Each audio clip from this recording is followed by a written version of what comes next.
It's well known that as modern medicine finds ways to conquer infirmity, we are living longer than ever before, but we are also taking longer to die. And yet every one of us is going to die. So it's rather astonishing that it remains a subject few people want to talk about, and even fewer want to do something about. Virginia Anderson is a therapist in Atherton, and she not only talks about death in something called death cafes, but she also volunteers her time to sit with the dying. And she's a great advocate for getting people reconnected to the natural world, promoting what she calls sacred places in the Bay Area, and encouraging people to spend time there, something she finds intimately linked to the process of death and dying. I think it's safe to say that if I asked most people, how would you like to devote your time to thinking about death, talking about death, sitting with the dying, helping people die, I wouldn't get many takers. And yet that is exactly what you have chosen to devote your life to. Where did that come from? What prompted you to follow that path? Well, I was in Peru with a shaman. I had a dream, and in the dream, I was home in California, and there was an old woman who came to the door. It's always the old women who carry the stories. And she said, "Your husband was my grandmother's pediatrician, and it didn't do any good. She's dying anyway, and I've taken him prisoner, and I'll release him when you come." So I followed her down the hall where she had gone, and there she was, sitting at the bedside of her comatose grandchild who was dying.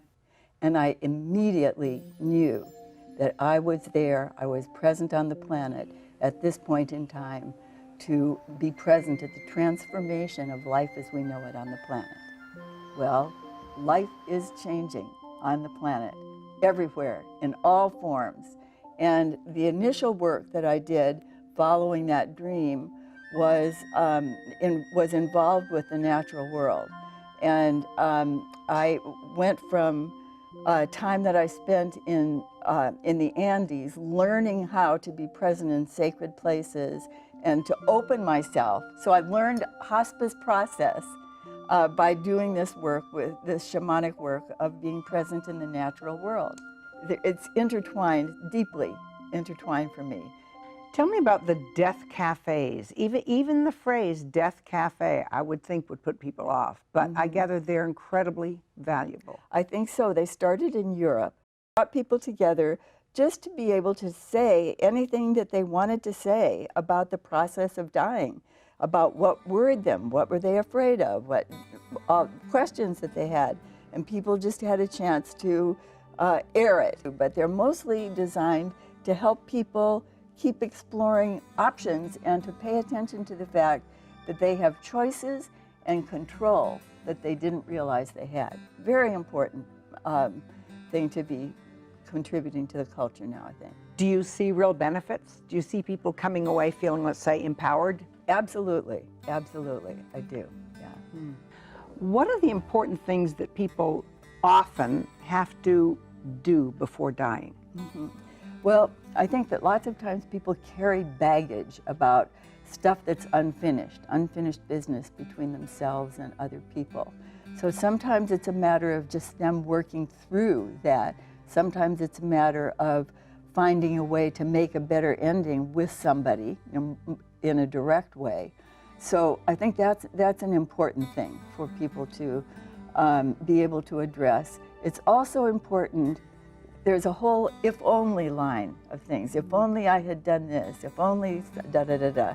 And to give a better conclusion to the if-onlys, that's a really hard thing to die with, is if-onlys. And you do see a change? Do you see a letting go, a lightening up once these people have unburdened themselves? Yes, I think that's true. One of the exercises that they do in Zen hospice is the postage stamp exercise, and you list your senses, you list your identities, the ways that you hold your identity in the world. There are several different categories of things. Your friendships, the people who are close to you, And then somebody comes along and jerks those off one by one. So you lose the capacities that, and the connections in life that make life worthwhile. And so the loss of those pieces is a struggle for anyone to deal with. It's a struggle. And so you keep being brought back to the essence of what is it like to be alive without eyesight, without hearing, without this or that or the other thing. You know, so that's a really difficult thing. And you see people reach that state where they are able to strip themselves of everything and be okay with that essence? Yes, I think that can happen. I could maybe tell you about something that's happened to me recently. I broke my clavicle in 4 pieces, and then I immediately got pneumonia. And so my children all came, and my daughter said, "You just entered into a stream of consciousness that wouldn't stop, and you would go from one topic to another topic, and it didn't make any difference." And I said, the thing that didn't make any difference was that you guys were so totally present, so totally accepting that anything that I was going to do would be okay. So I thought afterwards, this is what it's like to be inside hospice. Whatever you're doing as you're dying, it's really okay. That sense of presence, of someone witnessing, someone being present with you as everything sheds, it can be made much easier, I think. What about the sheer sadness? If you do live life fully and you're engaged and you have loved ones, doesn't it just break your heart to leave it? I think if you've really lived life well, then there's a wonderful line of poetry that says, you'll make love to the divine in the hereafter.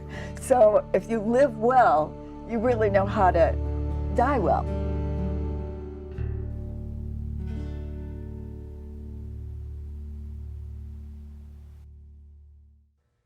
Do you know someone who has overcome significant hardship and has an inspiring story to tell? Someone who has sacrificed or given over and above to the community and deserves some recognition? If so, please contact us with your nomination for next year's Local Hero Awards. To find out more about our local heroes and to watch interviews with all the winners, visit our website, midpennmedia.org.